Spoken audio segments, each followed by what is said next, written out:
Daf Kuf Aleph, fourth wide line. Itmar. Someone went down to his friend's broken down house and rebuilt it at his permission. It's like an abandoned house and he rebuilt it. He tells the owner, you know what? I'm taking back my wooden stones, taking everything down. And Nachman says you allowed him. Rav Sheshet says no. Metve, Bet Shammai says that we do listen to him. We want to take it apart. But Bet Shammai says you don't take it apart. Lemar Rahman Kimar Bet Shammai. Does it Rahman hold Bet Shammai? But we know we're like Bet Yidam. I said no. Who the Amar can't any hold like the following ten at the time. Bet says Shamina de Rebbe Yishman Lazar. We listen to him like Bet Shimon Lazar. The Bishman Gamil Mer Bet Shammai Omrim Mishmein Lo. Bet Shammai Ben Rabban Shimon Gamil says we listen to him by Bet Shammai. We don't listen to him, therefore, according to Rashba, even Bet Hillel says mutar. What's halacha? Can you do it or not? Marbi Yaakov, Marbi Yochanan. Abide, if you build someone else's house, Shamina, you can take it apart. This is there, if you planted trees in someone else's field, and Shamina, you don't listen to him. This is them. How come by a field you can't take it down? Mishu B'Eretz Yisrael, because of Eretz Yisrael, that you don't want it to make it permanently damaged. If you remove it, you get damage because you'll weaken the land as well. What's the difference? There's a difference between these cases because if it's happening outside of Israel and it's only for the first reason, then it'll be mutar. New Mishnah. Hamaskir bait of someone rents his house to his friend. Right in the winter months, he cannot evict him. Which is from Sukkot to Pesach. In the summer months, he can give him a 30-day heads up to evict him right before the beginning of Sukkot. But in large cities, when there's not many houses to go into, whether it's summer or winter, you have to give him a 12-month heads up before taking him out. Regarding to a store, whether it's a town or a large city, you have to give him 12 months notice because they have people on credit. Rashbag says,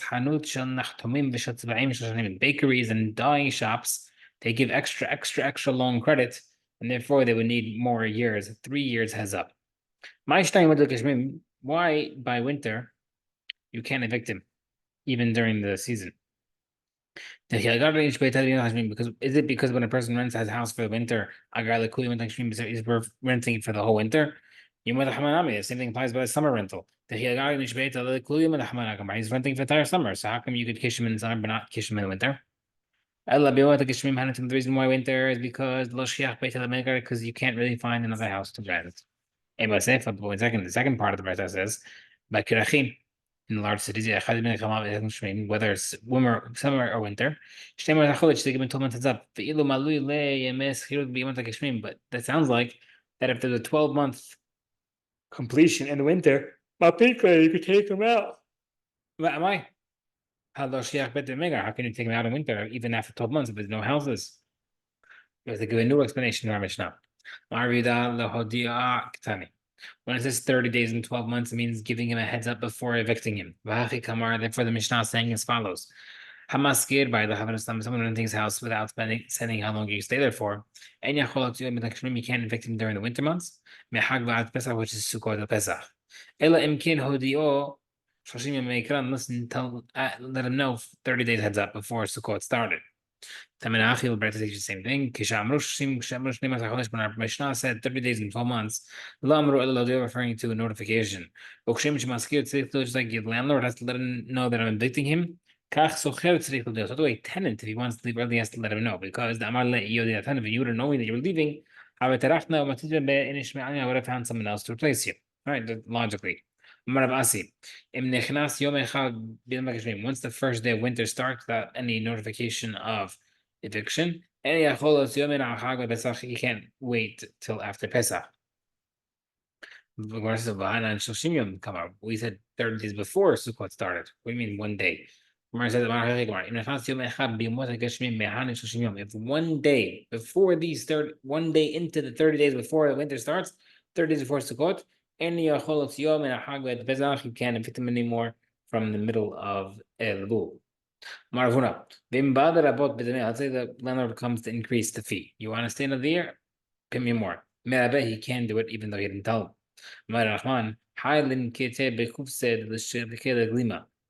The Gemara is using a paraphrasing, a very common paraphrasing, I must say. You're holding his tenant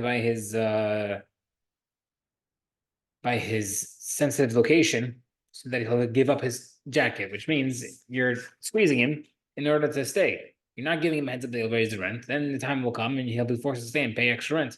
This is only mutar where general rent house rentals have become more expensive. That is mutar without a heads up. Now, it's obvious if someone's house fall down. He can tell the person who's renting his other house that you're not better than me, and therefore I want my house back.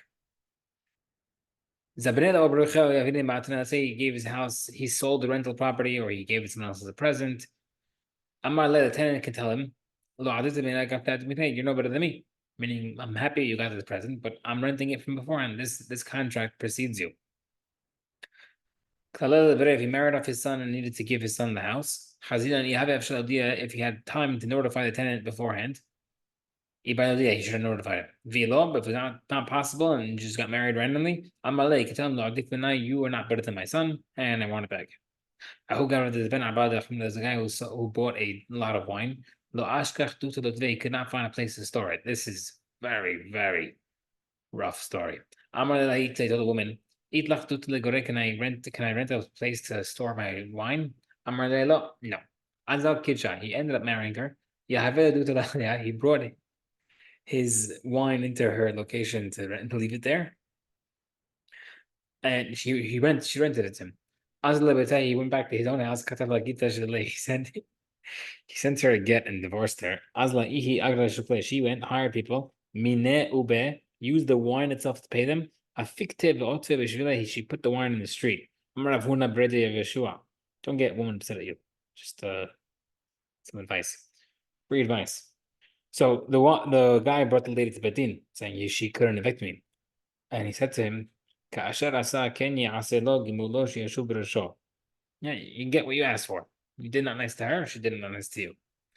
Now, obvious to say that she can kiss the ex-husband if it wasn't supposed to be for renting, and she obviously didn't want it at all. Let's say it was a storage house that she was gonna rent out regardless. She could tell this guy, I'm willing to rent it to anybody else. I don't want you. You look like a bad lion in ambush. You just married me just to bother me. And the Hidush is that even though she's willing to rent it, she can throw him out because she doesn't want it. You have 3 years for a bake shop or a dye shop. Tana, but it says because they have extended credit. Okay, no Mishnah. Hamaskir by the Havaros rent a house to his friend. Hamaskir Hayav Bedelet Beneger Ubanaud. The landlord, the house owner, has to provide a door and the bolt and the lock. Anything that needs a craftsman, the landlord has to provide. But it's not the craftsman, the tenant must bring it himself. If there's manure in the courtyard, it belongs to the house owner. But the tenant can use only the ashes from the stoves. Okay, right, the landlord has to put the doors, lift up open windows, to put new ceiling, the small put new support beams. The tenant needs a ladder if he wants it. The tenant also has to put a railing. He has to put a gutter. And also, if he wants to plaster his roof, it becomes his own pocket. Who is chayav to put mezuzah? Where it says mezuzah, hamarav meshashia mezuzah chovatadari. The halacha is that if you live in a house, the tenant whoever's living there has to do it, not the owner. Who has to prepare the place of the mezuzah? Because the house is made out of stone, they'd have to chisel it up, put the stone there. Tenant of a Mishnah. Something that not the craftsman work needed, tenant has to take care of it. Is also not considered a craftsman necessary because if Sharhu, he didn't have to cut it out of the stone because he could put a big guvta dekanya, he could put it in a tube and put it on the doorpost like we do nowadays in a mezuzah case. Shamaran. Maskir by the Havro, someone's renting a house to someone else. The tenant has to put a mezuzah. When the tenant leaves, famous concept, lo yitlena b'edav should not take the mezuzah with him. But if he's renting from a goy, no, tell him is taken away because we don't want him to get abused. But if you're taking away from it, if you're leaving and another Jew going in, you don't want him to be there without a mezuzah. There's a story about a guy who took away the mezuzah when he left, and he ended up burying his wife and kids. He was punished since he was danger to other people taking him mezuzah. He was punished by having damage to his family. That's a contradictory story. The story said you could take him mezuzah if necessary. Then it said that because there's a goy coming in. Then it says, oh, if the guy took away his arm, the family died. Where it says, I'm not sure, Aresha. No, the guy took it away when a Jew was walking in, and that's when it's punished. Hazevel Shababat, the manure in the courtyard belongs to the house owner. But the tenant keep the ashes. Like Mar says, what type of courtyard are we talking about? If the renter is renting, tenant renting the courtyard, and it's his oxen.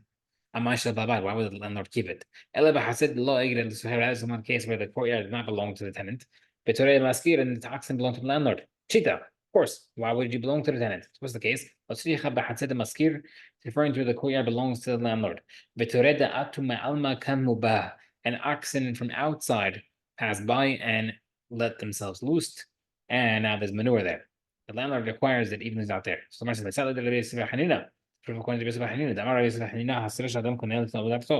person's courtyard can acquire things for him without even his knowledge.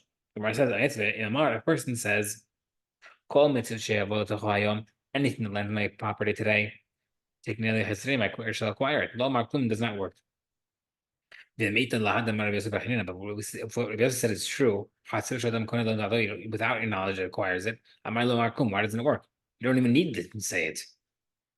Where it says, when does it not work is when it's a open courtyard that's not watched. In that case, he would agree that you cannot acquire. In second, the Bible says that if word goes out that something landed in your field, the verb came in, it could work to acquire it. So if they say, oh, you heard that someone dropped the book in your courtyard, you can say my courtyard should acquire it.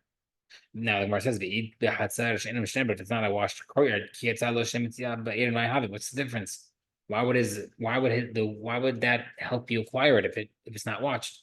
The Gemara says, once the word goes out that this land is property, people won't touch it. They'll separate themselves from it. Therefore, it's considered watched, and therefore you can acquire that item. The ashes from the oven, or whatever comes from the airspace of the courtyard, belongs to the tenant. And the manure that's found in the barn in the courtyard, complete opposite of what we just said. Why would the airspace belong to the tenant? Belongs to the landlord. He put a tool underneath the cow to catch it. That's why the courtyard didn't acquire it. Rav Amar, it entered the airspace that the object is not going to land in. Therefore, it's not considered landed. Right? So therefore, since the item is not going to land in there, it's the airspace, but it's not landing in it, therefore it's not considered acquired by the courtyard. But the Rabba really hold that the fact that it's not going to land there, the airspace doesn't count. Well, he had a question. If someone threw a purse, I picture a house with one door on one side and the other door on the other side, directly across from each other. So he throws the purse through one doorway and exits the other. Can the house owner that the thing's flying through acquire it in the air? Yes, if the fact that it's not going to land it's passing through the airspace, but it's not going to land in that property. Does that airspace acquire it for the guy or not? Mar says, so therefore we see that he wasn't sure. So how can over here he be sure by the case of the manure? Mar says, no, over there nothing's in between the floor and the flying purse. But over here there's a kli in between, and therefore there's a difference, and therefore Hatzer does not apply. Next, manure in the yard and the courtyard. Belongs to Balabait. Where says Tarzi. Why need two cases, barn and courtyard? The barn which is in the courtyard belongs to the owner. Which means Hamaskir Hatsuro Sam, someone rents out his courtyard without saying what's inside. Lo Hiskir Refet Sheba, you cannot use the barn that's inside. Mitzvah. Yone Shubach Bione Aliyah, doves of the doves of like they have like birdhouses. Hayavot b'shluach. You are hayav in to send away the mother for shluach haken. Basrot because of the but you can't steal it because we want to keep peace between others. Meaning, you technically could take it, but you can't steal it because we don't want to cause problems. But if we hold it with hanina, that a person's property can acquire it at his knowledge. Kari kan ki kare pirat mizuman. The pasuk that says that you have to chance upon it. You have to walk upon it out of nowhere. It means you shouldn't be owning it. Then that would be excluded here because your courtyard already acquired it. Where it says, "Amarava beitza betziat rubahu dehevela b'shluach." An egg becomes the halacha of being able to be sent away once it's majority out of the mother's body, and therefore, but it's not acquired by the guy until it completely drops out. Tana is teaching you that you're able to do shliach haken, referring to if he wants to grab it before it falls. Why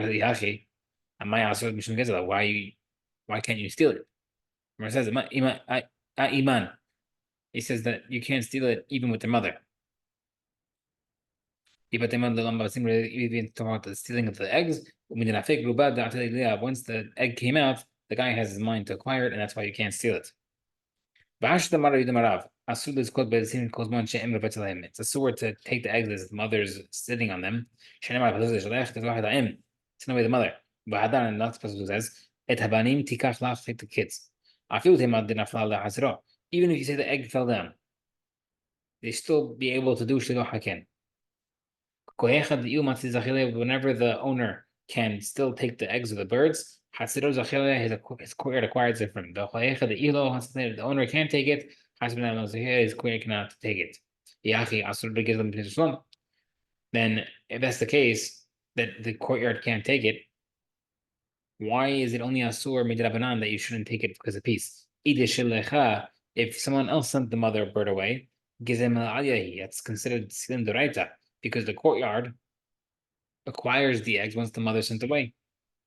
Or it says the guy did not send it away, you still need to send it away. Or it says the katan the lav was referring to a case where there was a katan, non-bar mitzvah boy, who sent the mother bird away, and therefore he's patur. But a katan, you can't control him not to keep the peace. Don't take that stuff because of peace, but he's not chayav in peace. It says, if the kid took it, the father should return the eggs because to keep the peace, because the father is chayav to make sure that there's peace between them and he shouldn't be taking something that does not belong to him.